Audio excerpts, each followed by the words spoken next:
नमस्कार मंडळी, मी जव्हारची स्नेहा. तर आम्ही दुकानात आलो सकाळी, मी आणि पप्पा. तर भाई सकाळी एवढी थंडी लागत होती ना गाडीवर, काही सांगू तुम्हाला. मस्त दुकानात आल्यानंतर सगळं दुकान लावलं आणि चहासाठी गिराईक वेटिंगवर होते. तर पप्पांनी चहा ठेवला. तर मग काय चहाचे कस्टमर झाल्यानंतर भाई तर वड्याचे पण कस्टमर चालू झाले होते. तर मग पप्पांनी पटापट वड्याची तयारी करायला घेतली होती आणि मी पण इथं चटणी सुट्टी करून घेतली. तर मस्तपैकी गरमागरम पप्पांनी वडे काढायला घेतले आणि मला वडे काढल्यानंतर बघितलं ना, तर खूप तोंडाला पाणी येतो, कारण माझा वडापाव खूप फेवरेट आहे.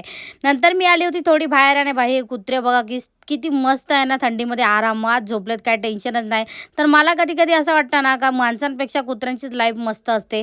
नंतर मी आली होती अंकलकडे थोडा वेळ टाईमपास करण्यासाठी, त्यांचा हालचाल विचारण्यासाठी. भाई थोडे हसी मजाक आमची इथे झाली. तर मग काही ध्रुवी आली होती दुकानात. मग आम्ही आलो होतो, चला म्हटलं आज संडे आहे तर काहीतरी खाऊ पिऊ मस्त.